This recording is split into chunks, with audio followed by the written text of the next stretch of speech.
Hi, and welcome to our seventh podcast of Keen Minds, in which we follow NBC's The Blacklist and we analyze it from the point of view of the Keens. I am Tessa, and I have Criminally Sane, my blog at Tumblr. And I am Jen, aka Takata Sayako over on Tumblr. And let's jump right into our episode. All right. I'm so excited about this one.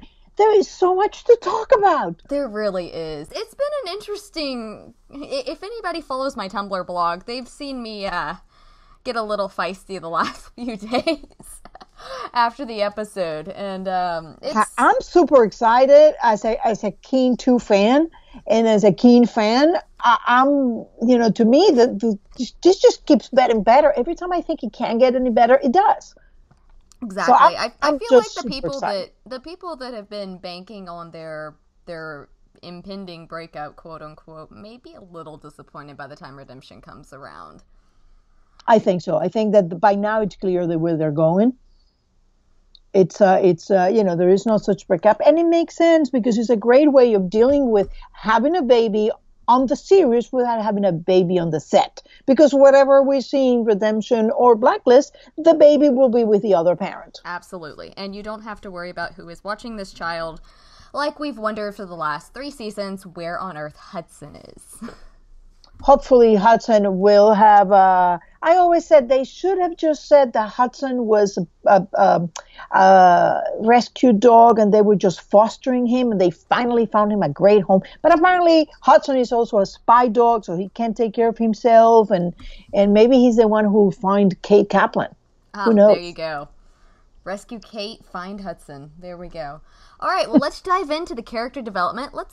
Samar and Ressler had a great episode this episode, and I feel like their partnership, for me personally, when Liz went on the run and Samar and Ressler focused in on the Samar and Ressler partnership, I think combined with the whole fact that they, had their fling, their one-night stand, and then Ressler fired her, and all of that, it just made their partnership very tense and very awkward in many ways. And this season, it's really come around, and they've really had each other's backs in a very solid way.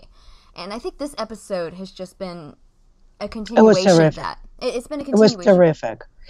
I also found that even individually, not just as a partnership of Samar and Ressler, I think that this had become like all these problems they had, in a way, Aram lost his innocence. We had Samar and Ressler saving Aram, which is something that they never have happened. It's always Ressler and Aram figuring out how to save the other two, not the other way. And they had that little weird moment, Samar and Aram, and now they seem like they are everybody's at the top of their game. I was very impressed with Ressler. Well, it's kind of like breaking a bone. You break it and it grows back stronger. And so I feel like that's where this team's gotten. And they'll come around. They seem to be better with Liz. I think we'll find out more about that come 4B when she's not freaking out over her child being gone and is Alexander Kirk her father. She's got so many personal, emotional issues right now that focusing on where she is with her team, that's going to come in 4B, I really think. And I'll be interested to see how they focus in on that. All the other things that they have found out about Liz, I think that even if before they were, like Samar was a little pissed with Liz about why are you doing this? Why are you doing the other thing? Now it is, I think that they have understood the level, the stakes at which Liz is playing. I mean, her wanting to get away, her faking her death, they're not talking about just, a childish thing of, I just want to be on my picket fence house. I think they've begun to understand that the players that are in this game are deadly. They're determined, and there's secrets that even Liz doesn't have. So I think that has made a difference in both their understanding of where this Tom and Liz coming from and what they're trying to do. I agree. I definitely agree. And so it's great to see those partnerships solidifying again and working as well as they are. It was something interesting that actually came over from, if anybody's on Tumblr and follows the RP team over there, it came from a thread from the Ressler and Samar RPers, so hat tip to them. But they found an interesting parallel. Make that a Fedora tip. Say what? Make that a Fedora tip. There we go. Fedora hat tip to Fedora tip to the Ressler and Samar RPers. There you go. But they made an interesting parallel during one of their threads back and forth, likening the fact that when Samar was attacked on the boat, the guy had a knife to her throat and, was trying to slit her throat there, and Ressler came at the guy really hard. I mean, he was very protective of Samar in that case, and the parallel that they made there was with Mira in season 1, the fact that she died getting her throat slit, and then that was Ressler's partner, and then you've got Samar nearly in the same situation, and Ressler's right there to back her up and is able to stop the situation. It's really interesting. Yeah, I also found very interesting in that whole mirroring situation, how different Ressler focus was on that moment, because I remember when there was the club thing, Ressler was all about finding this guy and controlling this guy, and Mira was out there doing her own thing too, and how that could have got both of them killed, because of the assassin could have just killed Mira, and if Liz hadn't arrived, he could have just gone right after Ressler. And Ressler was so focused on the Russian, he wasn't seeing the assassin next to him, or back with having the back to the assassin. Yeah. So I think that this was a very nice contrast on how now it was, they were working so much better together. They were just covering each other's back, and that was the first priority on both of them. I definitely agree. Something funny to note on, because I've seen it around the internet, and I certainly got a kick out of it. Mini Ressler? The mini Ressler. I love him. And I love the look that Ressler gave him. Oh, I know. It's like looking into a mirror 30 years earlier. 25 years earlier. He says, like, remember that Ressler was seeing also the ghost of the gnome in the previous one. He's seeing the other ghost. He looks at it, and now he's seeing like a mini him, like, going at the rules on the whole thing. I thought it was hilarious, because they're starting to introduce this little jokes. And it was great. And I thought I was very impressed with Ressler himself, as to he's getting those wonderful investigative capacities that he has, and really starting to understand how Red works. And immediately going to, okay, we got to find this woman, because whatever Red is giving this for, it's not for what we think it is. Yeah. I thought that was, he was really at the top of his game in here. Yeah, he's been excellent this season. Diego's been great with the acting, and Ressler has been just phenomenal in his position that he's at. I'm really happy that they didn't try to keep him in Cooper's position somehow, that he was okay with and chose to step down, because I really do think that he works a lot better, and he got a different point of view going at things from Cooper's point of view. And he made the comment in season 3 that he didn't realize how difficult that would be, making those hard calls. So now he's approaching his own spot on the team from that position of, I understand what it's like to make those tough calls, and also he's in the place he's most comfortable. And so I think he's really growing there. And I also noticed in the previous episode that Ressler was really living in a different place that he was when Audrey got killed. It does look that way. Yeah, it looks more like a loft versus an apartment. Exactly. And I thought that was a very interesting move to show us, rather than tell us, oh, I moved on from Audrey. It shows him finishing a process that he undertook of mourning that loss and moving on. And I think moving on from the apartment is one of those things that people do, because it was there that he was with her, and it made perfect sense to me. In the new apartment, the other one was very traditional, very colorless, very it had very little personality. It had his personal things, but as the apartment itself had very little personality. And I think that this new loft with all that light, a strong character, as much as we saw, was excellent in showing the character making a leap in terms of growth. I agree. I thought it was.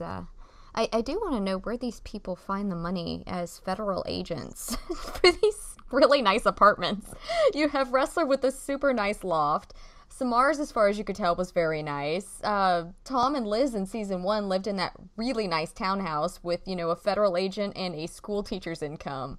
Well, I suspect that Sam may have helped her, and really wasn't Sam. It was Red. Oh, that's fair. But I do think that a lot of it is, this is television, don't ask these things. But yeah, well, you can't film in a tiny space, so there you go. Exactly. They're all big and they're gorgeous. Don't think that we guys in New York live like that. Especially when you're living in the city. Don't. It's not. Well, they're supposed to be in D.C. Yeah, but filmed in New York City, so yeah, they're not like that. Just a little side, like who would that phrase make them unaffordable, unlivable as well as unaffordable. Oh, when the explosion, the nuclear explosion in the plant up the Hudson, make the New York unlivable instead of merely unaffordable. No, that was a great phrase. So there really was a wonderful episode in terms of the Samar working with Aram, Samar working with Ressler, and also a great take on how many partners have really Ressler lost, as you were saying before. Yeah, he really has, if you think about it, because Jonica, that we saw in season 1, who was his partner that I believe he had retired after the Reddington task force. Yeah, I suspect he was the leading agent because it was when he retired, Ressler became the case agent. Exactly. And so you've got Jonica, who betrayed him and ended up committing suicide. Then you have Mira, who got her throat slit at the end of season 1. Michael Tanita also killed his 2 former partners. Oh, that's true. Agent McGuire and Agent Raimo. Exactly, yes. And so we've got 1 committed suicide, 2 killed by Tanita, then Mira killed by Berlin's people, or fake Berlin's people, actually. Mm-hmm. Then you have Liz going on the run. If Samar had left, this poor guy's going to start getting a complex with his partners. Or either you end up gone, or a criminal, or framed, or dead. Poor Ress. Yeah. The sad thing is it has nothing to do with him. He just has a really run of bad luck with partners when you put it in that perspective. Well, I think that is an interesting thing. And I remember at some point there was some talk, and I think it was Buckenkamp in an interview, the Blacklist exposed, and I recommend everybody goes and watch those or listen to those again, like every season, because you find those little things that pop up in there. Then they don't mean a lot in the time, but when you go back, you realize, so that's what he was saying. And he mentions how everybody who's in the task force has a link to Red, even if we don't know it does.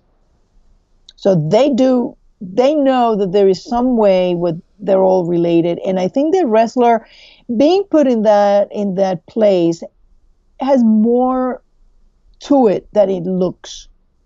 It wasn't just like, hey, he was a great agent. He was very smart and very straight. So we put him in the Reddington Task Force. I think that his being on the Reddington Task Force has a meaning. Oh, I agree. I think that Red was very careful when he set up this task force that he was going to work with. I think for the most part, obviously he said, I'll speak to no one but Elizabeth Keene. But I think he was able to set up with Ressler coming in. He was obviously looking for Cooper, because as soon as Cooper came in, he knew who it was, and he knew Ressler was there. I don't know about Mira.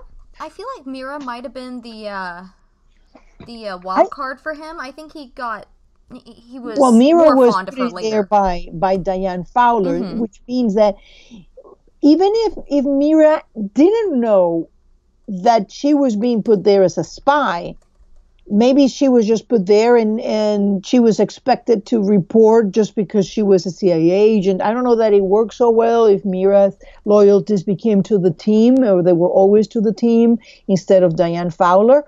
But I found curious that she was CIA, that whenever they found the contacts, the information about the informants came from the CIA, came to grab Red when the Ansel Garrick incursion happened. It was a CIA. It was an information disseminated through her. That was one of her leads. So I am never been thoroughly and completely sure that Mira was on the clear as regards of not being really a plant. Never been 100%. I'm not sure that she's not, but I'm not sure that she isn't. Yeah. But regardless, overall, when it comes to Cooper, Liz, Ressler, and then Cooper, I believe, brought Aram in specifically. So Yes, probably Aram as well. Red had his hands in handpicking this team. He set that up pretty well. And I yeah, mean that's what he does. He sets the chessboard up and then he plays. exactly. And And I so think I've been saying it for a long time that that Rensler was there because Ressler was a way for Red, even before he surrendered, to start throwing criminals his way. So they would have arrested them as collateral damage from looking for Red, like Tanita was, in the way Tanita is described. But I do think that there is something going on there about that. Well, getting back to Ressler and his partners, I mean, the man gotta be like, I gotta just make a better effort at keeping everybody safe, and he's a responsible guy. I thought this episode is really shining a great light on Ressler. He turned the page. I think that he dealt with his demons about the death of Audrey, about Liz being on the run. I think that understanding that Liz was trying to get away from Brett was the turning point for him. And yeah, he's now, he got a taste of what it was to be in the shoes of Cooper, and he knows it's not easy. exactly. And if we want to segue into Cooper, Cooper and Liz had some very interesting moments this They did. episode. And so the first one was Cooper saying, well, you can go talk to him. He's your father. That's big, basically. And giving her the go ahead to go talk to Kirk. And then again, they had the conversation in the hospital when she was trying to decide if she was going to be his donor or not. And it kind of reminded me of the conversation that she had with she keeps going to him. She did it before the wedding when Red dropped came in and said, you can't marry this man. He hasn't changed, et cetera, et cetera. Mm-hmm. And Liz was very torn. And she went to Cooper and asked his advice. And Cooper sat down with her and said, well, you already know. You know this man.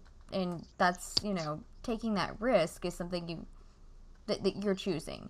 And here, I thought it was really interesting because I've really been wondering how Cooper is feeling during all of this. Mm-hmm. And I really do think that he understands what's going on. It was interesting that his statement was, and this isn't going to be verbatim, but basically he said, well, this man's hurt the two people that Tom cares about most in the world. Of course Tom's not going to want to help him in any way, shape, or form.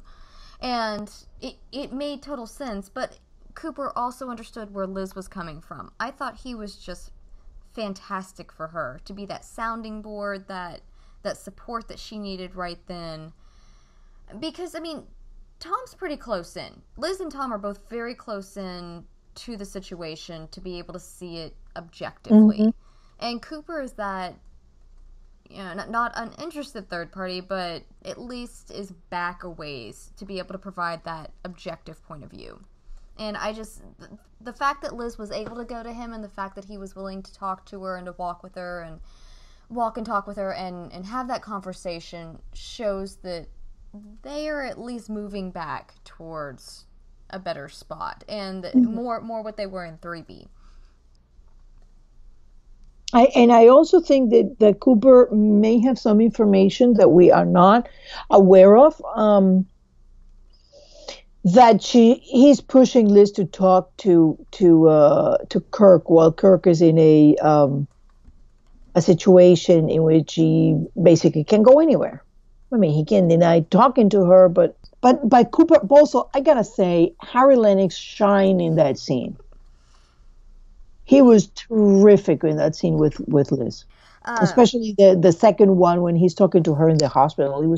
I thought it was a very, very moving and deep scene. Short. He's such a calming presence. He really is.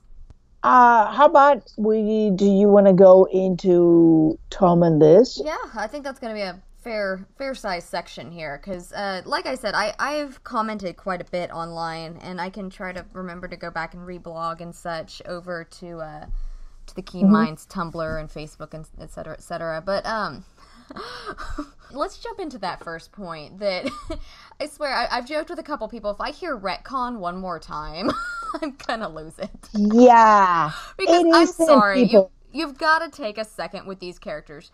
These writers, one, are not stupid.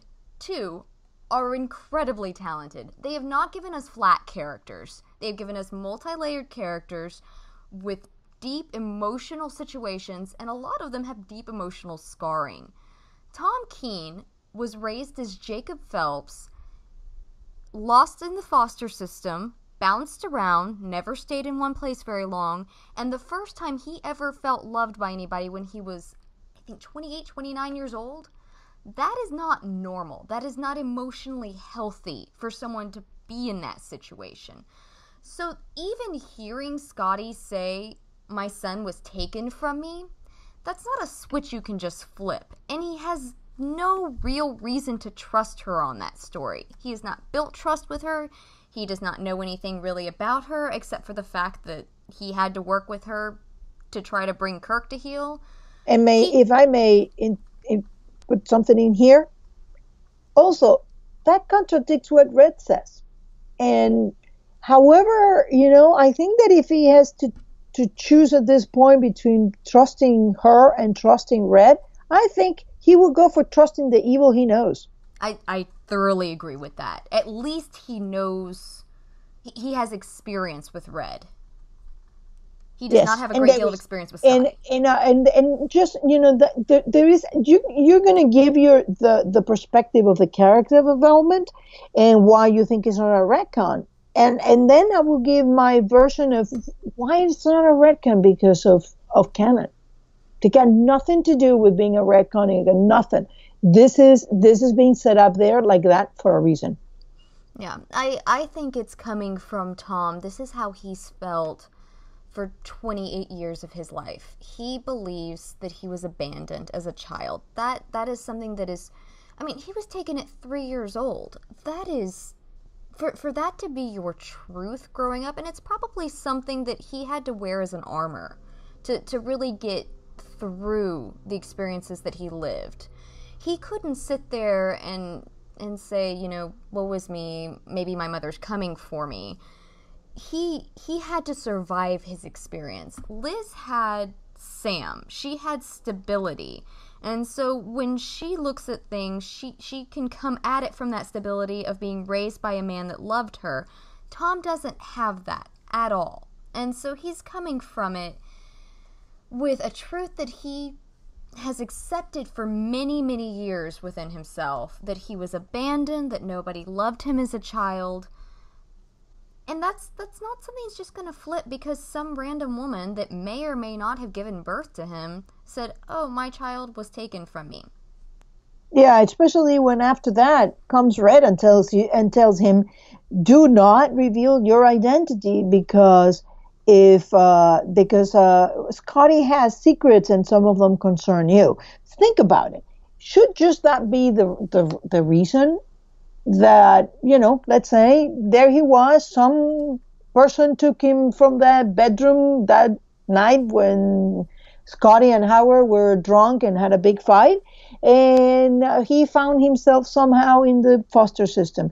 If that were just the case, there would be absolutely no reason for Red to tell Scotty, "Hey, by the way, this is your son."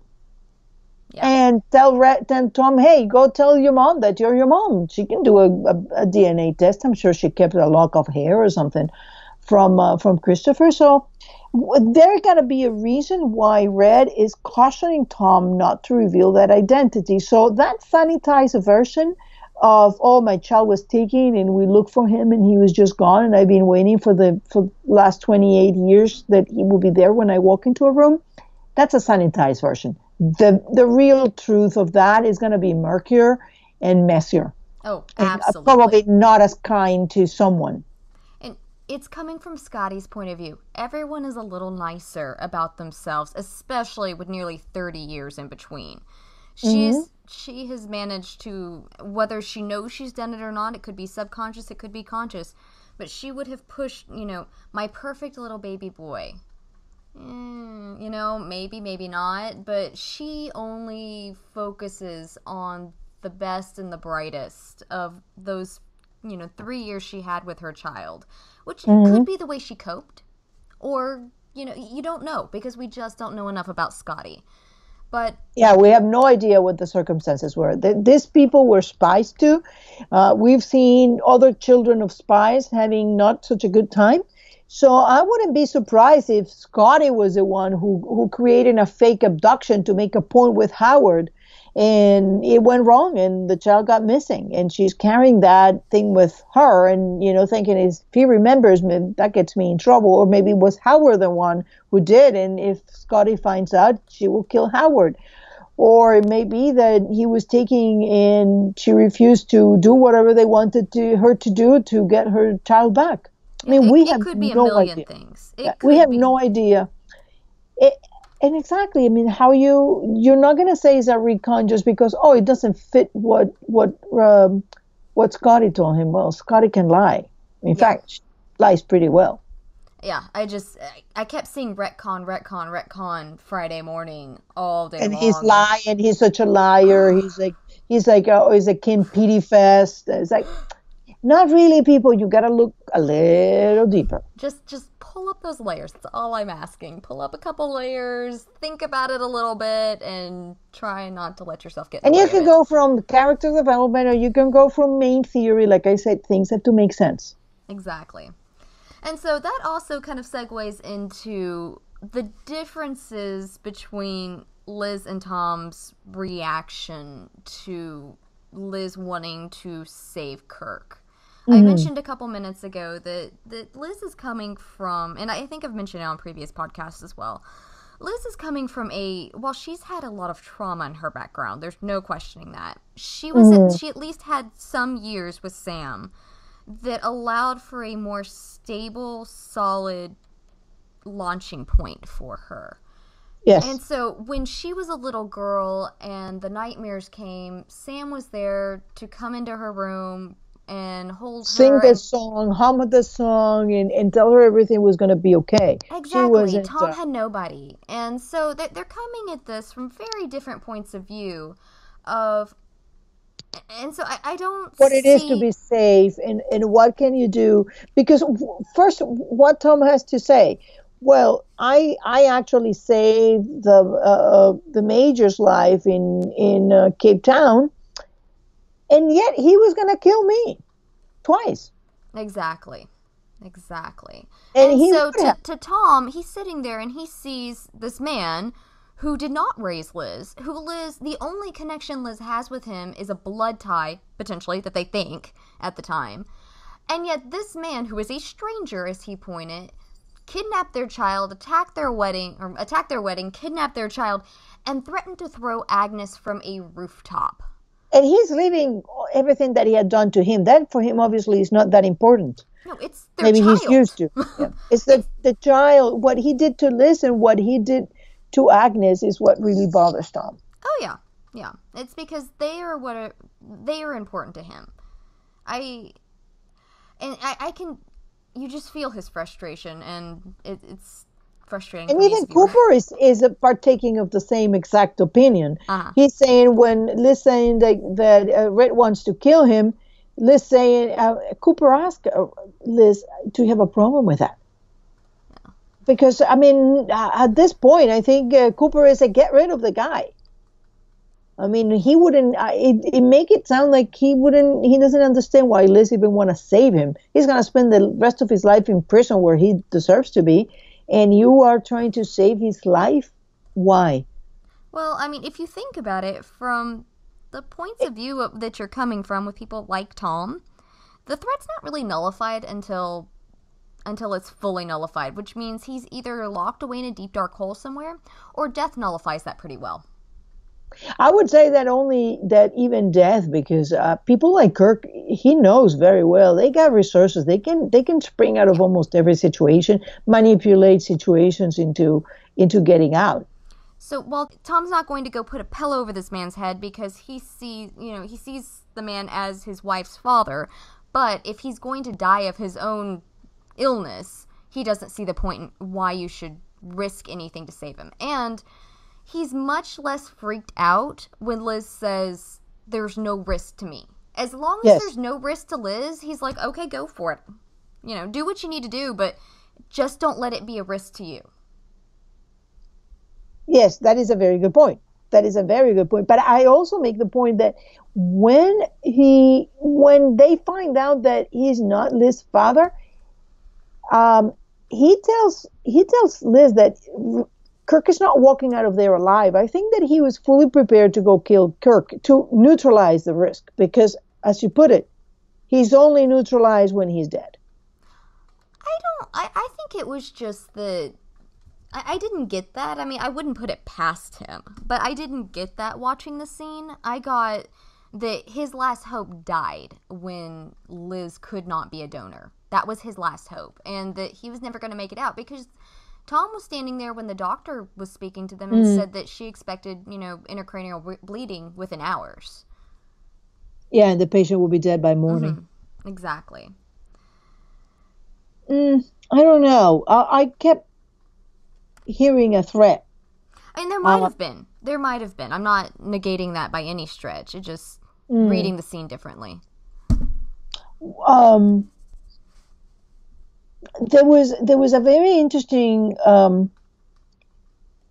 dynamic between Liz and Tom in that scene, in those scenes in the hospital. How that he is like almost sick with worried, and you can see how his face is like he's making all this great little adjustment in the fear and the complete not understanding how Liz can let her search for the past be so important as to jeopardize the need, their future, and how on earth is she even like staying away from their child to go find answers from this guy? Yeah, I definitely agree with that. His little comment about, she misses you. I thought you were going to be home earlier. It's things like that. And she was out all night with him because she says she waited for you last night. Yeah. And so I think that Tom is very distraught about that. His focus is their present and their future. And so Agnes is there then and now, and they had fought so hard for her. And it's like, once the fight's done, Liz is on to the next thing, and Tom's like, no. She's right here. Come back. But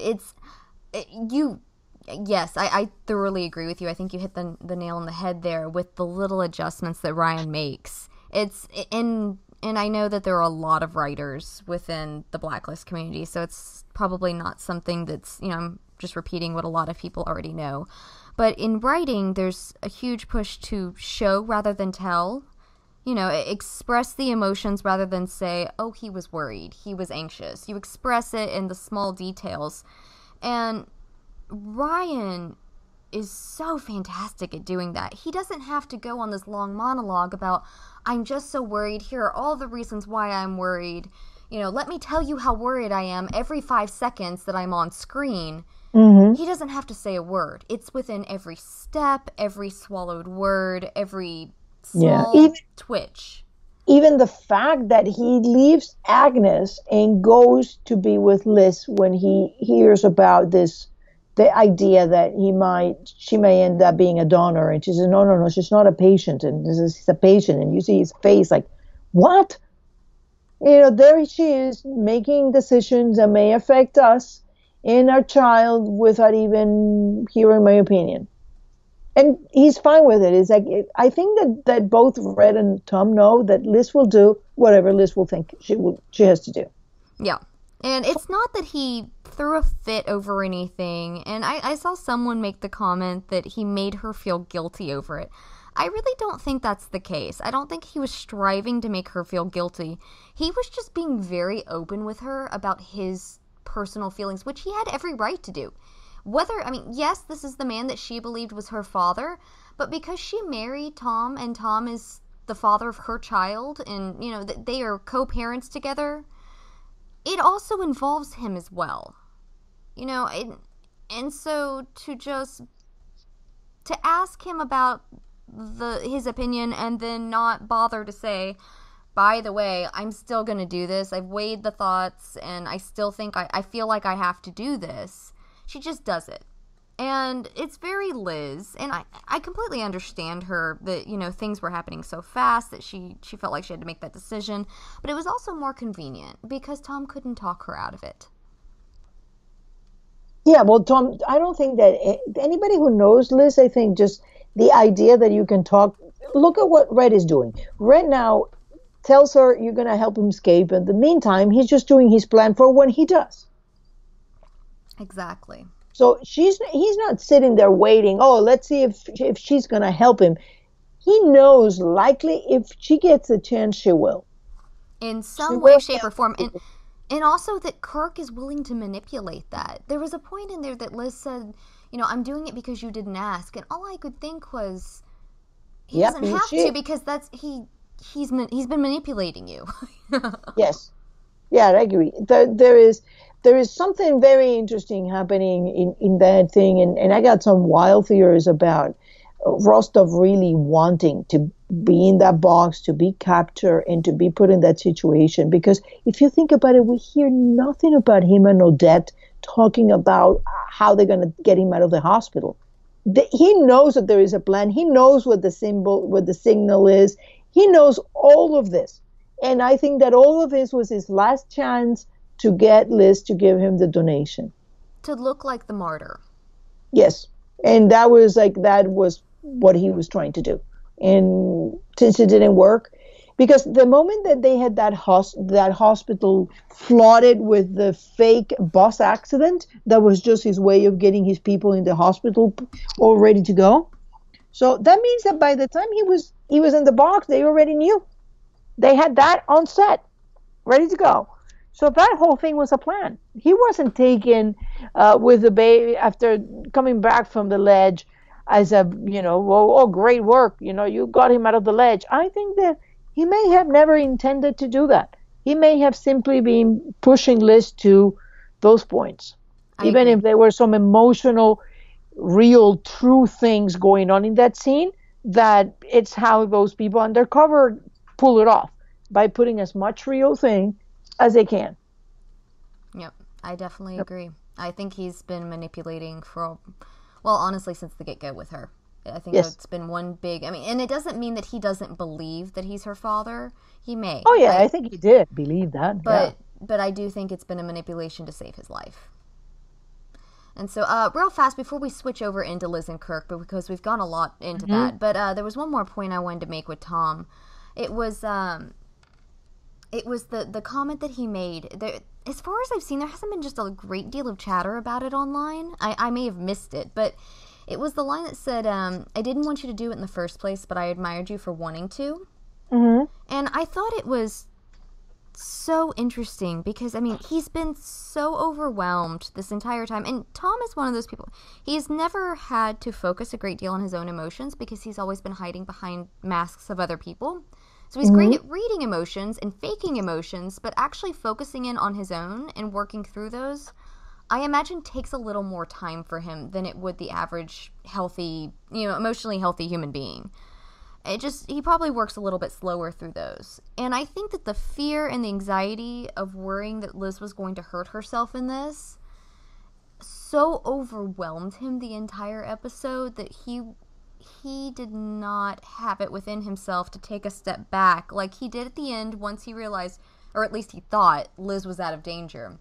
Once that happened, he took a step back and was able to go, you know what, I actually really admire you for having that good heart, for wanting to help this man. And, I may not understand it necessarily, but I do admire you for wanting to do that. And I think that I think there were a lot of times that he's very much in awe of Liz. And she's, and we talk about Liz being a great character, and I'm not swaying from that at all, but looking from Tom's point of view, I think she is very much a light for him, because he comes from it from a much darker, starting point than she does.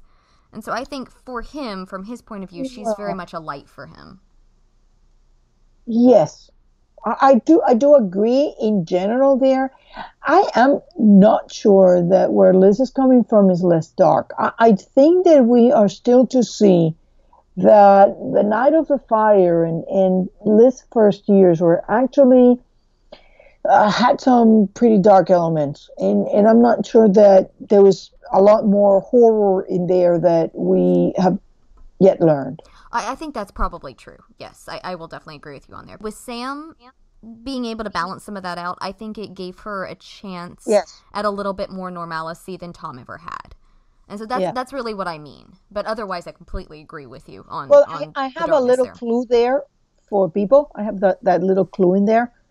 That when in season 1, Red has a very strange line when he first meet her.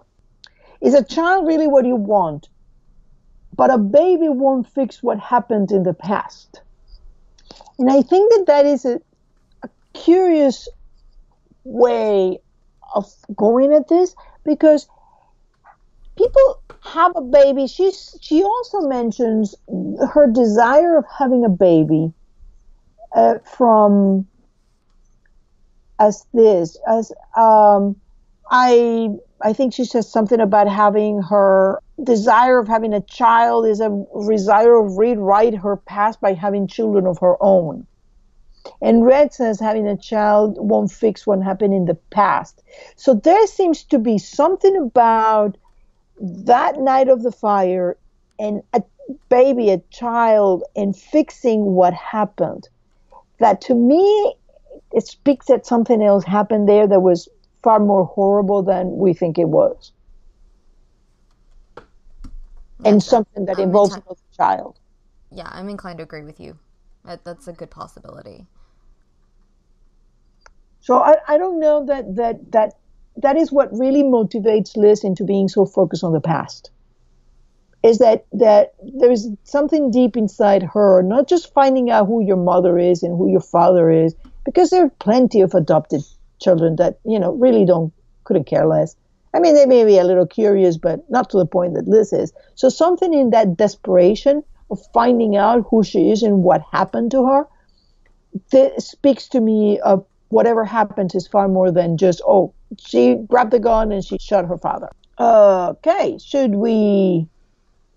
is there anything else you want to talk about the Keens? I think that pretty much covers it. I think that also that makes us, like, we are already seeing, because this is the first mention of Scotty and Tom having met Scotty, that I think we're starting to see the direction it's going, don't you think? Oh, absolutely. I think that they have set it up wonderfully for Liz to both inspire and encourage him to go, because I think when the dust settles and it also a lot of it's going to depend on when the episodes for Redemption air.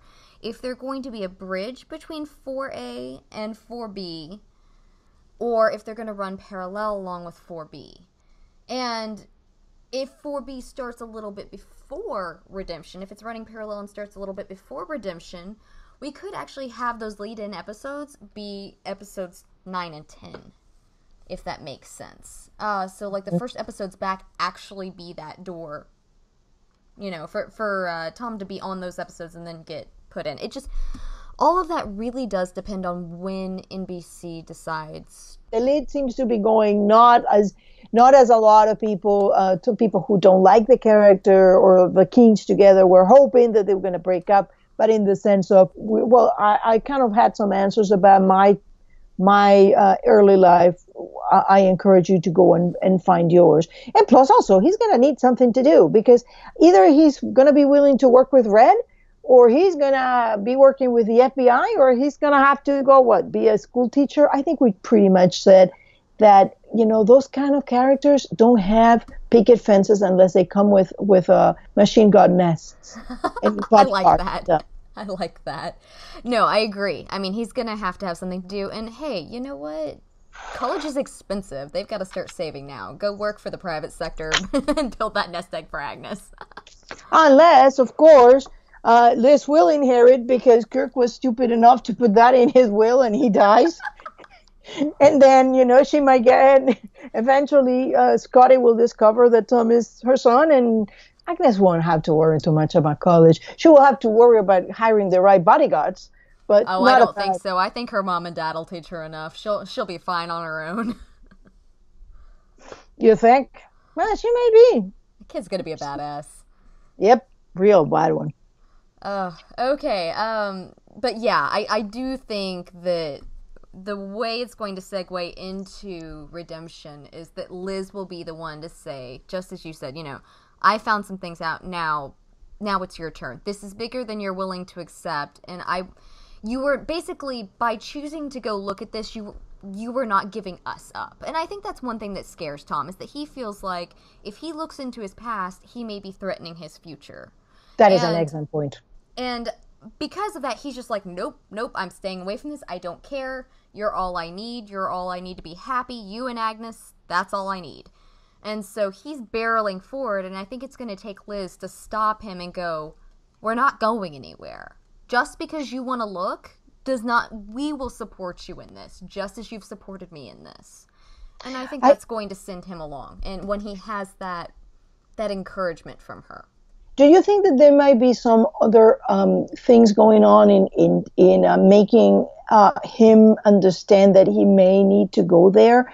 As, for example, we have seen how dangerous it has been for Liz not knowing about her past. So maybe they're beginning to think, you know what, maybe ignorance or not looking into things will not protect you. And it's not as simple as saying, not for people like them, that you can just look to the future. Like, the past will come to haunt you because of the kind of people we are. Oh, absolutely. I think that he actually made a comment like that at their wedding when they were talking about it right before. He said, you know, I can't promise. And he was thinking Bud and all of that. He wasn't thinking Scotty Hargrave at that point. But he said, you know, I can't promise that my past won't come back tomorrow, the next day, or 10 years from now. Yeah. Even though it wasn't what he was thinking, it's the kind of foreboding words that come back in the show, and we have seen how it happens, like with Keen not wanting, like Liz not wanting to spend time with the adopted baby that they were going to have, and then ends up at, hey, you didn't spend time with Agnes either. And so you're getting those kind of like, oh, I'm thinking I'm saying this, but you know what? It came back that way. Yeah, it did. So something like that in that thing. So we've touched a little bit on Liz and Kirk already within, because Liz, Kirk, and Tom are all kind of intermixing in here. Mm-hmm. Like I said earlier, you know, when she chose to marry him and have a child with him, it became his issue as well. Something that was really interesting, and a line that just really stood out to me and really made me smile as someone that loves character development. When she was talking to Kirk in the box, and he says, but you picked Reddington. She goes, no, I picked myself. You said you were trying to protect Agnes from Reddington, and that's my decision to make, and Tom's, but no one else's. And when she first got pregnant, She withheld the information from him for a while. He found out by accident. Tom did.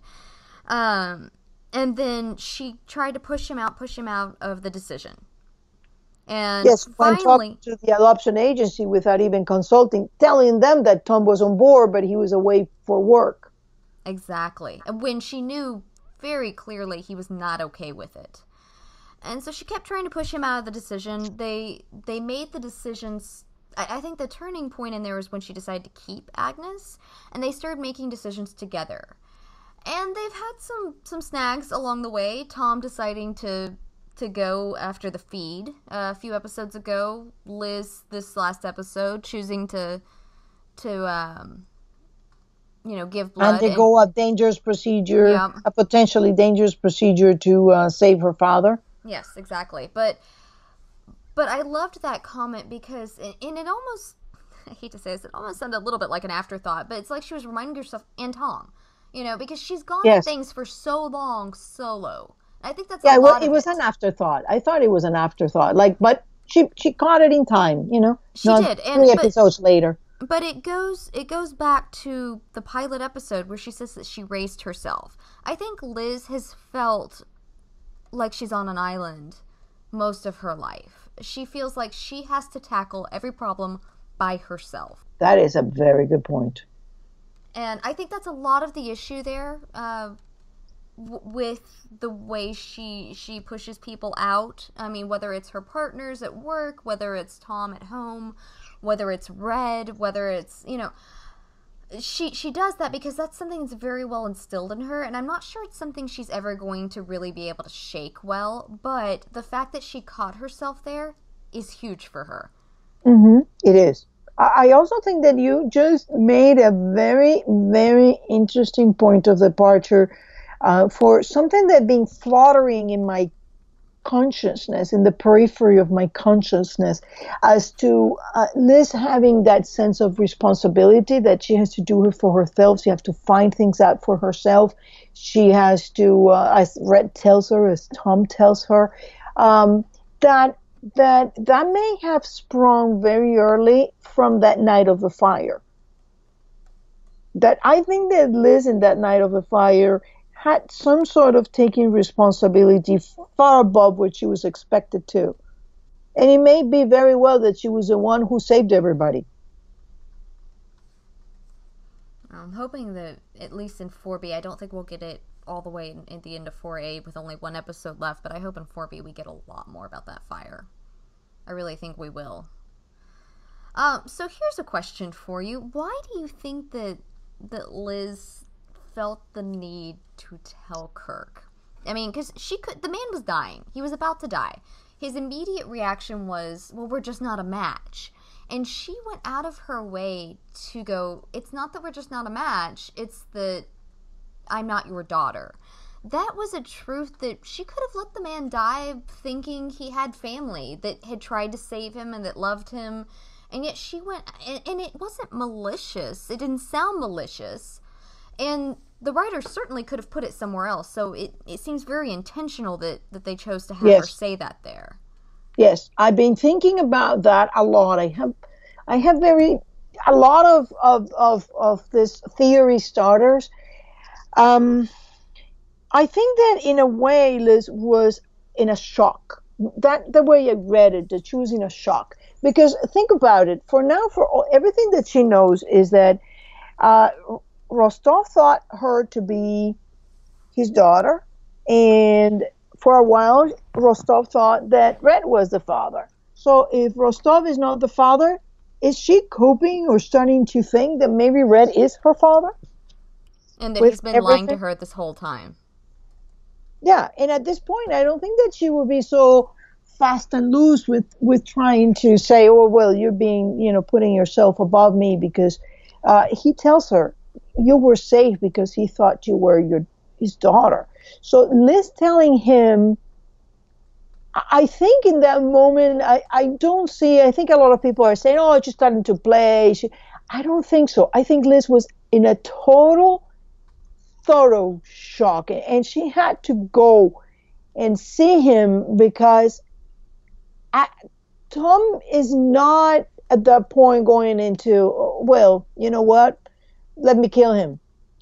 She just learned this, and the first reaction is not to go talk with Tom, is not go tell Tom, or well, maybe she did, but we don't see it. But we see her in shock, looking out the window, not wanting to face him and saying, I'm not a donor. We're not, I try. There was an interesting comment she made when she and Tom were sitting there waiting on the blood results. When she got up, when the doctor walked in, she goes, how did I do?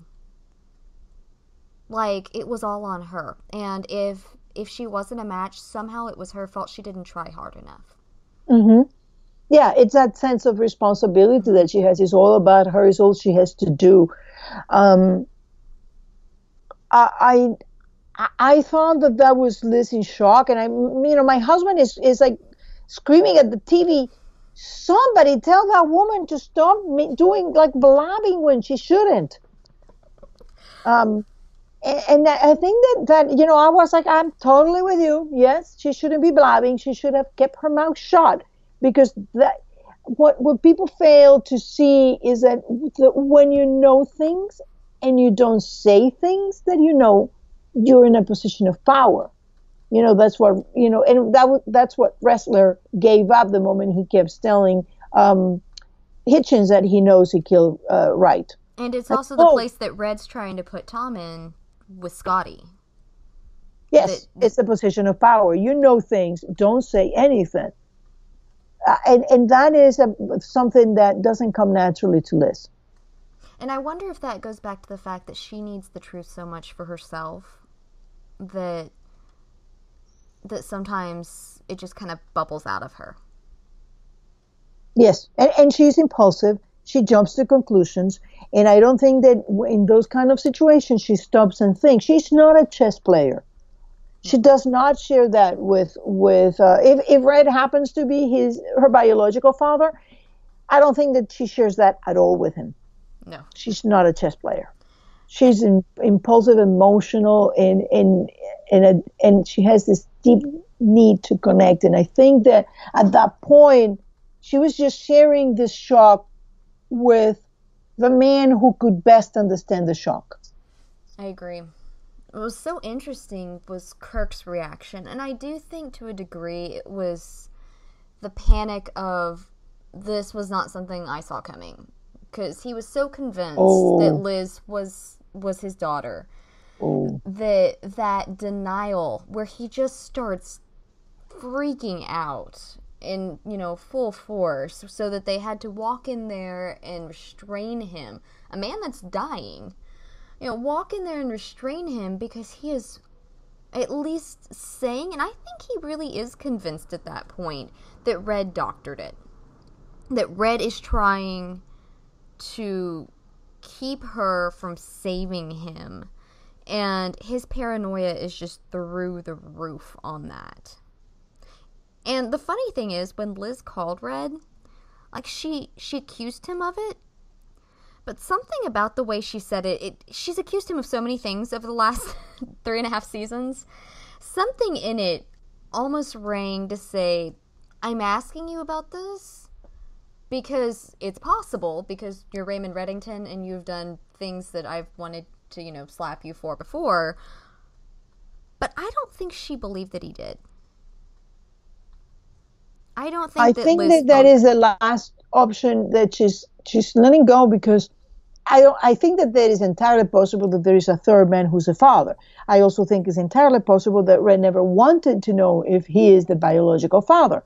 But for Liz, from Liz's perspective, it's either Red or Rostov. So it's not Rostov. Guess what? It's Red.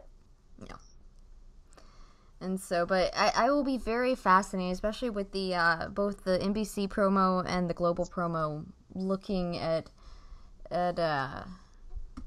You'll save me one way or another. Yeah, and so I mean, obviously, if she's not his biological daughter, she can't save him. And so I'm wondering. Look at it. Oh yes, she can.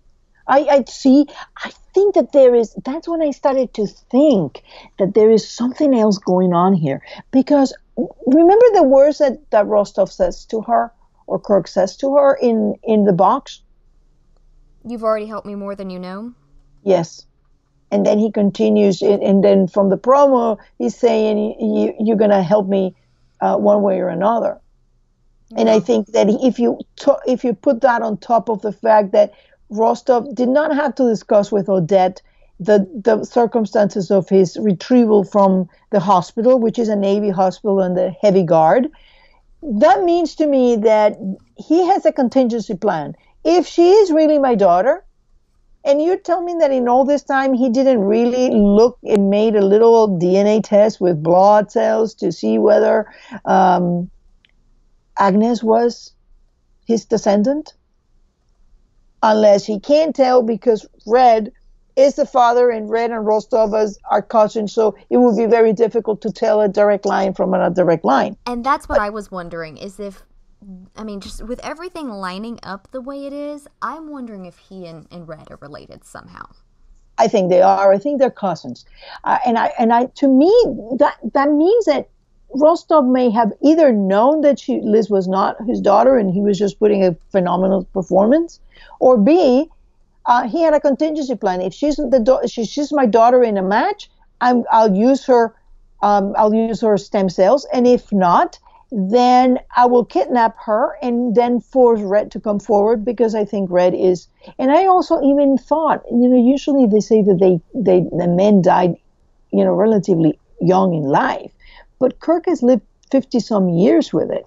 So I wonder if he already knows that Red is a donor, because maybe he already donated something. Of course, it wouldn't have been as good or something 30 or 40 years ago.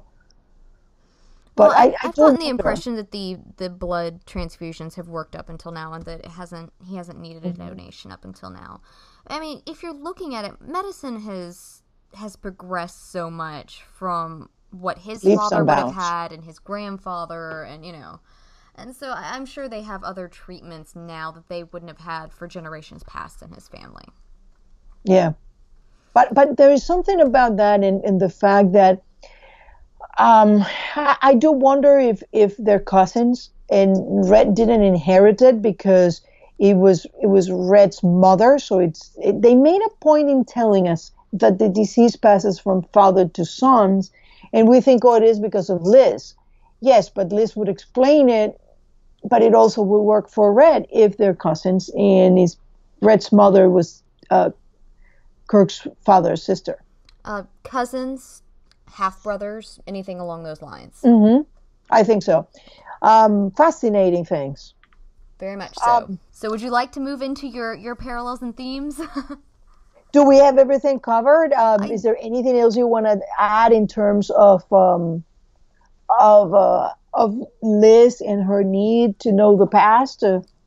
I mean, we've covered it in previous podcasts pretty well. And then why do you think Kirk was so convinced that Red doctored it, while the circumstances seem to indicate that he was fully prepared for it to be true? I saw it as desperation. Desperation, yes, exactly. The she was about to save him. I think Kirk wants her. I think that there are multiple layers to this, that if she is his daughter, one, he has a living relative that cares about him.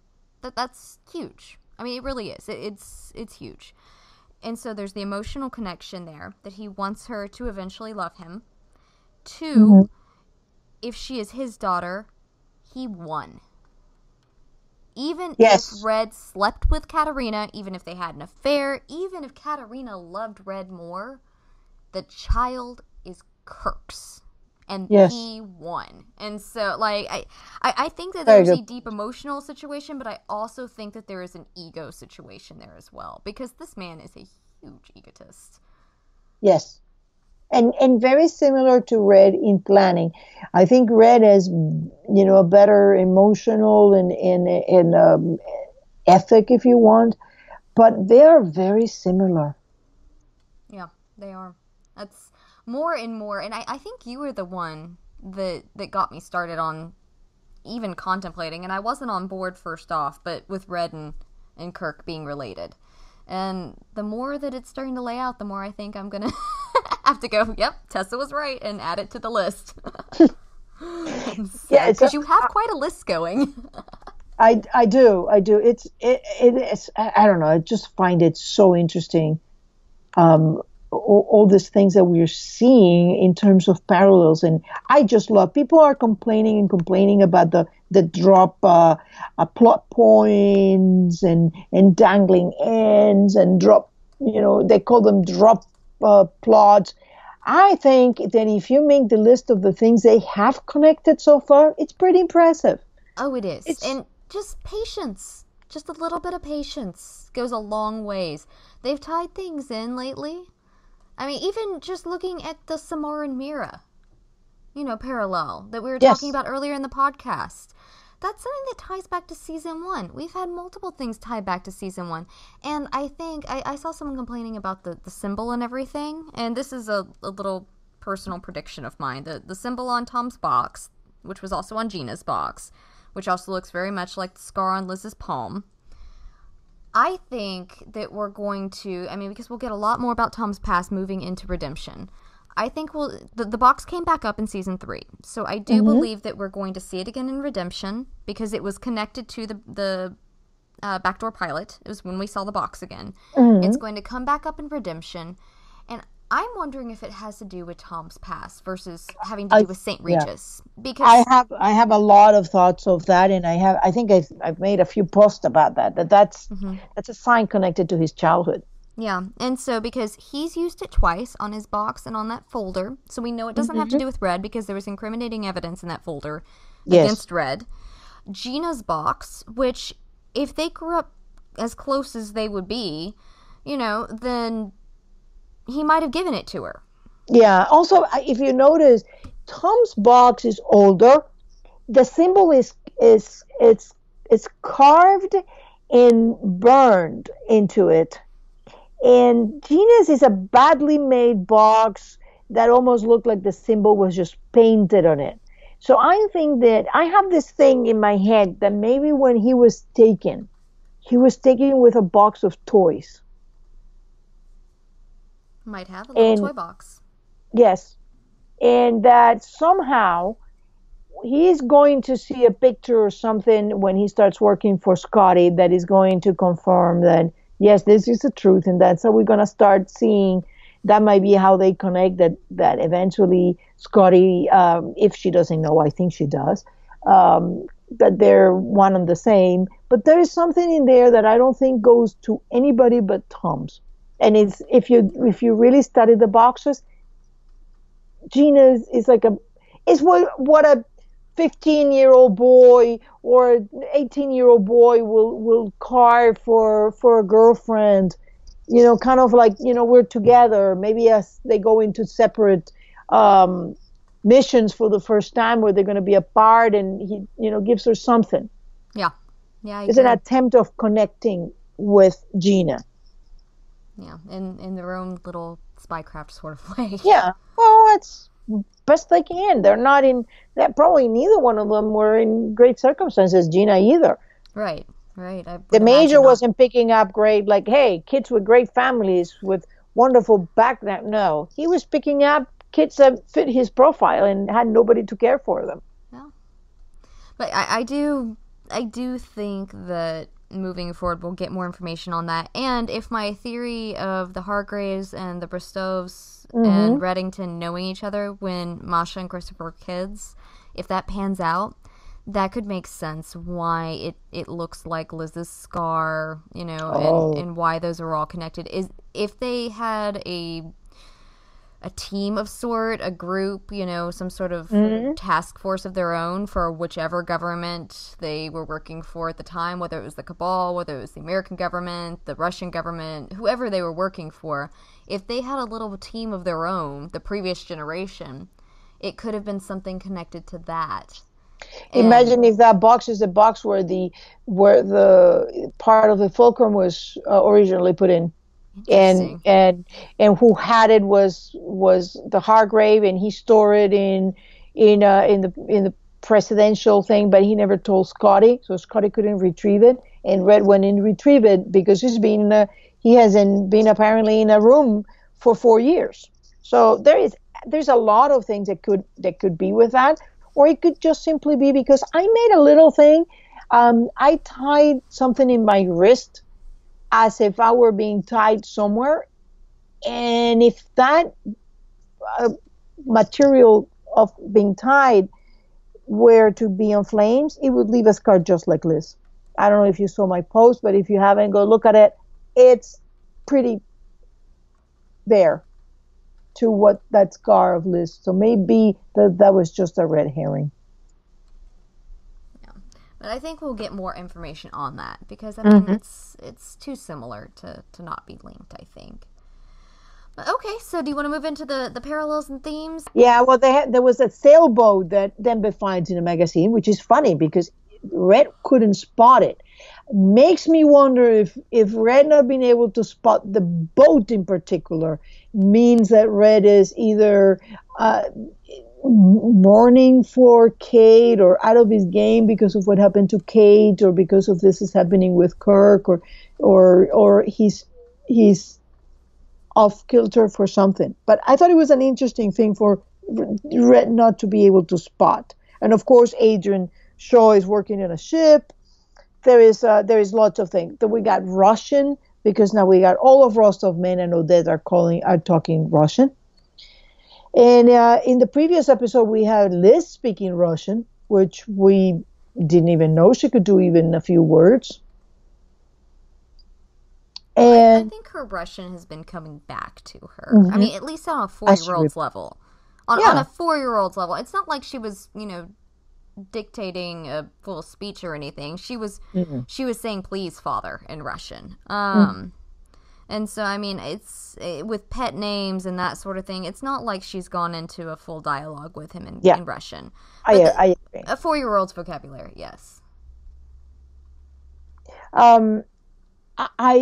We saw a little. Did you notice? And I knew it as soon as the bus accident arrived. I knew that those were Rostov men. You know how I knew it?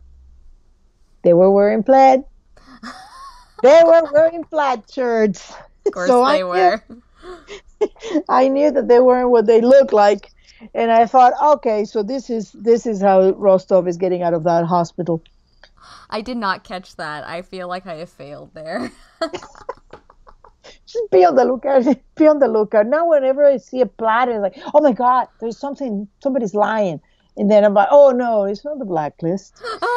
It's getting me a little weird about plaid, and I love plaid. It's bad because the roomie is obsessed with plaid. She loves plaid and wears it all the time. And I'm like, stop.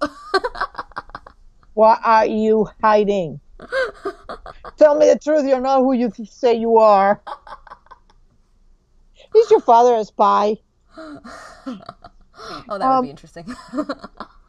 It's funny because we're getting a lot of indication of Trojan horses in here, which I'm finding fascinating. We got Red getting into the cabal as a Trojan horse by using Peter's misfortune in forging ahead with a plan and implicating Liz. We're seeing now the Trojan horse of the bus accident. The Trojan, I think that all this of Kirk getting caught is a Trojan horse as well to get in there. Elise is a Trojan horse with Aram. It's very interesting. It's starting to look like there's another theme appearing there. Yeah. And we also see Rostov in front of the window making the sign of the cross. And funnily enough, we see the window reflecting it. So we got another mirror thing. And in the previous episode that I couldn't analyze, there were so many things. We see Elise reflected in the mirror as she finds out that Aram found her computer. Yes, definitely. There was quite a bit, obviously it's been a running theme, since the pilot, family in this one. And something interesting that I noted was it really felt like this idea of, and while Liz and Tom, it's been past versus future, it's also this idea of which part of your family are you going to put first? Are you going to put your husband and child first that you fought? At the beginning of the episode, she told Red, when Red said, I've got a new Blacklister for you, she said, I just got my baby back, my husband, my life, it can wait. And so she when Red puts something in front of her, her first instinct is, no, let me choose my family just for a little while. Let me, bask in the fact that my family's together, we're safe, we're okay. Because she thinks with Kirk in custody that everything's fine. But as soon as it comes around and Kirk collapses and he goes into the hospital, suddenly with these answers that she wants potentially moving out of her grasp, she's not with her child. She's not with her, her husband's coming and begging her not to put her own, life in danger by choosing to help Kirk. She's continuously, time and time again, choosing this family she doesn't know, this complete stranger, as Tom put it, above the family she's fought so hard to put back together. It's just an interesting thought. And when she was talking to Tom on the phone, says, if you were to find your father after all these years, could you just walk away? And he said, absolutely. And she said, well, I don't believe that for a second. And he tells her that he did with his mother. And we see that parallel between them of, once again, it's past versus future and, which family they're putting above. Tom's focus is on Liz and Agnes, while Liz's, I don't think it's that she's particularly not choosing them, but her choice is split, where he's focused on just his wife and child, and that is the foremost. Liz's loyalties are split right now. Let me ask you a question. Do you think that Tom might be a little afraid of what he might find in his future, that they actually didn't love him and that's why they threw him out? Oh, absolutely. I think that that's something that he has believed his entire life. And he's, like I said earlier, I think he's probably worn it almost as an armor. Like, I don't need this. I do not need a family. I do not need love. And I think that's how he got to where he was, before he met Liz, was that he pushed back so hard on these things that human beings really need at our core, that this want of acceptance, of family, of feeling love and giving love. He pushed all of that out and built so many walls against that because he felt abandoned. And absolutely, I think that would be a fear for him, that if he were to track this down, what are all the things he would find? They won't love him. Yeah. And they won't love him. Even now, they won't love him. And what if, because she came to him saying, my perfect little baby boy, he knows he's not perfect. He knows that he is anything but innocent. What if she found out who he is and goes, oh my gosh, my child did die 28 years ago because you're not him? And what if it's just another round of getting tossed out? I don't... Like Samar saying to the brother, my brother died. Exactly. Yes. Whether he would consciously be able to equate that with his fears or not, I don't know. But I do think that would certainly be an underlying fear with Tom, especially as he pushes forward. And the more he gets into it, I think something like that might come to the surface. And what do you make then of Liz saying, I would never let, walking in the park with my husband and my little girl, and I would never let go? You think that part of what's going on with Liz is that she needs to desperately know why her mother or whoever let go of her hand? Yes, I do think she needs that. And I honestly, I did not disbelieve Liz when she said, I need to do this. And Tom said, you don't need to, you want to. And I actually disagree with him on that. I think she feels 100% that she had to do this, that it would have affected her happiness. And because he doesn't understand where she's coming from, he can't wrap his mind around that, which is not necessarily wrong. It's just the reason it's happening. But I do think that Liz feels in her bones that she had to do this. That this man she believed was her father, ergo she had to choose that. And just as you just said, she has to find out why Katerina let go. Because if this woman loved her, we've seen time and time again that she has this idolized version of her mother in her head. She was a prima ballerina who left to dance across the world and was going to come back and save her and take her with her. She's got this dream version of her mother And then you've got Tom that's like, yeah, my mom abandoned me. You know, I was I tossed into wonder the system. if Liz's mother also abandoned her, like in the fire. I kept been wondering that. Is it possible that Katerina in the fire chose to go with Liz, with Kirk, or save Kirk instead of her? I hope not. I really hope not, because I need for Liz's mother to have loved her, whether she's alive or not. And I do think she's alive, but I Oh, I desperately. don't think that she loved, but we're not talking about not loving, just talking about loving Kirk more. I just I would have a very difficult time understanding that. I mean, I am not a mother myself, but I mean, even just the children that are in my life and around me, I would choose them over another adult any day. I mean, if that was the if that was the Hobson's choice. So I cannot imagine a mother whose child is in danger, who loves that child, being willing to do that. I cannot fathom that. And so there may be a scenario I have just not contemplated yet, and that's always possible. Because now we know that for sure the father who took her is Red. We know that the father who's the man that she loved? Because now the more we see this thing about Katerina thinking that Liz was Rostov's daughter, doesn't add up anymore. That means that part of that diary may be real, but may have been a plan by Katerina. Maybe in something that Katerina wrote, and I imagine that the DNA test was Katerina's doing. I agree too. It was one of those contingency plans. But I think that the holding on and letting go of the hand that we were talking about, that Liz is so focused, she needs to know so badly why her hand was let go, that she's almost risking at this point letting her daughter's hand go, if that makes sense. She's standing between them. Yes. In a sort of way, with Agnes on one side. And I mean, it's not like Tom's going to... And her need for answers. Yeah, and her... Other. Yeah, exactly. So you've got the ghost of Katerina and the very real Agnes, and Liz is in the middle. And she's so desperate for these answers that I don't think she's choosing to move away from Agnes, and I'm hoping she'll kind of come to this conclusion before anything drastic happens.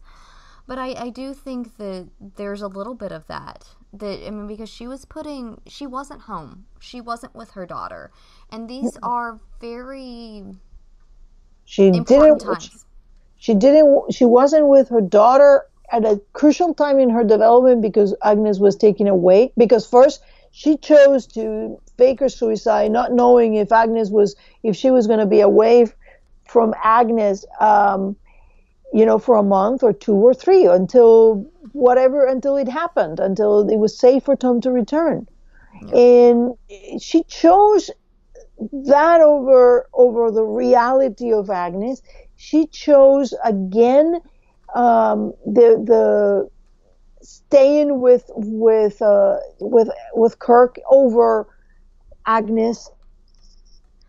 To be fair, when she chose to run away to Cuba, I think that was a temporary setup, and she was, I mean, because when she was wanting to run away with Tom at the end of season 2, he said, if you come with me, you're not going to find the answers you're looking for. And I think the end of season 3 was her basically going, I'm done. I'm choosing my family over the answers because we're going to run away. There's not going to be any looking. I'm not going to be asking Red for answers because Red's going to think I'm dead. I think in her way, she was choosing that. And then everything went to hell, of course. Do you think that she was choosing that, or she was thinking, I got nobody else to ask for? Because whatever Red is going to tell me, he's going to tell me. If he wanted to tell me more, he would have. So I got nothing else to ask for, so I'm just going to try to do the future. I think that Liz always thinks there's a possibility she can convince Red to give her something there, to give her more information and more answers. I think that she, whether it's true or not, I think that she wants to believe that, and she wants to trust him on that eventually this will happen. And, whether that's, an accurate hope or not on her end. But I do think that when she went to Cuba, that was her choosing her family. And then when Kirk stole them away, and she fought tooth and nail, it was Kirk that separated she and Agnes. Both of Agnes's parents fought tooth and nail to get to her. They were just pulled away. So that wasn't Liz choosing Kirk over Agnes. And the first point that I really see that, to a degree, you see it a little bit when she's worried about setting Kirk up, which that's a very heavy decision. I don't blame her for that. And in the end, she looked at Tom and said, "This is our daughter." And she made that call. She chose Agnes again. But now that she's got her back, it's almost like, okay, we fought. Yay, she's here. She's safe. I'm going to go deal with this now. And Tom's going, wait, come back. It's season 1 again. Wait, come back. Here's the reality over here. You're chasing the excitement. You're chasing the answers, while the present is right here with your daughter in this crib waiting for you to come home. And I don't know. I'm not judging Liz on that necessarily, but I do have this very stark picture in my mind of her standing there with Katerina on one side and Agnes on the other, and having to make that choice. The answers and her future. I wonder if Katerina had the same choice. Yeah, we have no idea. Well, I mean, we know Dom. We've met Dom. And I do hope, what would be amazing would be for Red to introduce Liz to Dom. I think that would be a step in the right direction of giving her someone not psychotic in her life that could give her answers. Well, I think that is the point. Why haven't he? Because once she was outed as Katerina Rostova, what there was for Red not to say, okay, well, go meet your grandfather. I'm sure that Dom can hold his tongue about the things that he's not supposed to, unless he can. It's that she will see something or hear something, or it will trigger some memories that he doesn't want to. Because I always thought that the blowing up of the house had nothing to do with something horrible happening in there, but not wanting Liz to go there. Yes, I agree, because that doesn't really mesh well with Red. Why would he just not go back? Yeah. So why didn't he go to? But I would love to see that reunion. And talking about the last parallel that I have, you mentioned Tom telling her that Liz wants to do something, wants to do. She doesn't have to, and there is a difference. And that is the exact same phrase used by Red when he says that she wants to know there is a difference. And Tom tells her exactly the same thing. So it's funny how they keep making this now far more subtle references to parallels between Tom and Red.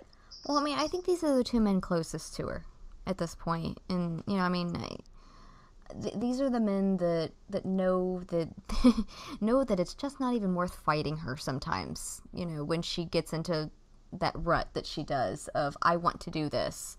She can ask all day long what their opinions are, but she's going to choose her own regardless. Basically, when Liz wanted to talk to Tom about all of that, she wanted him to go, it's okay, honey. Go do this.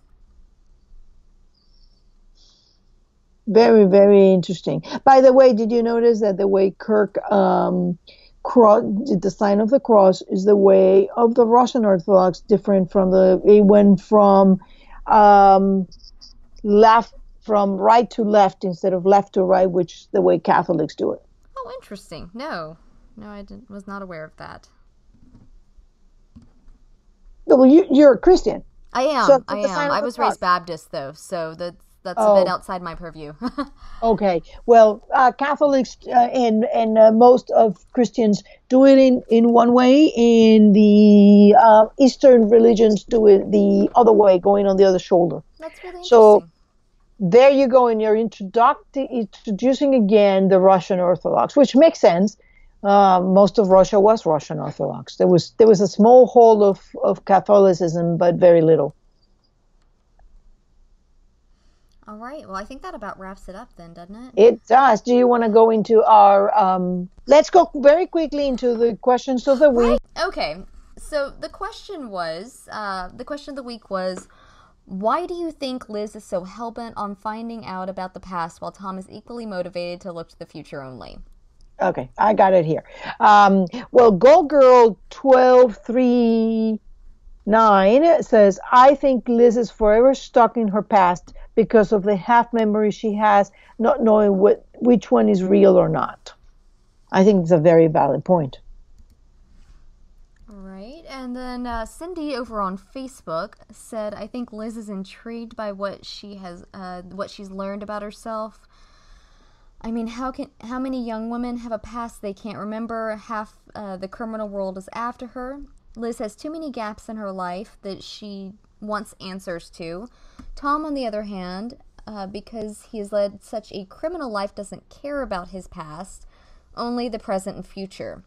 Tom isn't emotionally attached to the past like Liz is. Even though Sam was not her real dad, she did have someone who loved her and gave a small semblance of a family life. Tom did not have that, which I think made him a little bitter. Until Liz came along, I don't think Tom really knew what love felt like. I agree with pieces of that. Too. I agree with pieces. Yeah, with pieces. Chris23 said, I really do think it has everything to do with their past and what they've been conditioned to think about it. Liz, we know, is a fearless woman. She's strong, she's determined. And if she has an inkling that her past will be revealed, that her parents didn't abandon her, that circumstances put all of this in motion for her protection, she's going to want to know what the real deal was. She was raised in a safe environment. Sure, she feels like she raised herself. She had a delinquent past and was easy because she didn't still know who she really was, but she was safe and loved enough for her to trust that there is out there for her is worth knowing. It's how she's built. She wants to know the truth. Tom, on the other hand, was not raised in a safe environment. He felt abandoned. As far as he knew, up until some weeks ago, he was abandoned. He was in the system until he was a teenager, picked up by a man who would use him to no end until he decided he needed to die. His only father figure tried to kill him more than once for disobeying him. He was compared to a dog and about to be put down. What he knows is not pretty. Even the chance of learning something else is not appealing because it is scary. The same way was built to be determined and believe that there could be anything more to her past. Tom was built to try and forget because everything before then was awful. Why should he trust that learning anything would lead to any good? Why would he risk it? Yeah, I tend to agree with that. So I do think that the past has shown Tom very little very little hope, and so that's why he focuses on the future, is because once he found Liz, he found hope, and he doesn't see any reason to risk that. Anything that may and he doesn't know what Liz past. I mean, imagine if Liz past gets something that takes him away from him. Oh yeah, I think that does scare him, because I mean, had Liz realize, oh, Rostov is my father and he loves me and I'm going to go with him, you think Tom will be like, oh, great, let's go to Grandpa Rostov. Yeah, so maybe you tried to give me a poison drink today. What is that next for me? One of those seats that goes into a shark tank, like James Bond. Yeah, I don't think that would be as tense as the relationship between Red and Tom is. I do not think that the father-in-law, son-in-law, the in-law relationship between Kirk and Tom would be any better and would likely be worse. Yes, because I think that Tom and Red had reached a stasis. Yeah. They're in a good, as good as it gets, point where they can work with one another and respect certain things about the other. And at least know that when it comes to Agnes, they are both loving her. What Rostov's intentions are obviously not towards Agnes' well-being, which makes perfect sense if we then find out that he had known all along that Liz wasn't his daughter. Okay, well, this concludes our 7th episode of Keen Minds. And next week, we will be going into the fall finale. And so it's bound to be a really exciting episode. Until then, feel free to leave us any sort of feedback you'd like on social media. We are obviously on YouTube, iTunes, and SoundCloud. So leave us a message. Let us know what you like, what you dislike, and if you'd like to hear anything else. And until next week. We can't wait for the next episode. And I have a feeling we're going to have a cliffhanger. Oh, probably. It's not making me happy, but I have a feeling that we might see more Kirk in the future. Oh, you never know if he survives. It's the Blacklist. Nothing is known in the Blacklist. Until next week, then. All right. Bye-bye. Bye.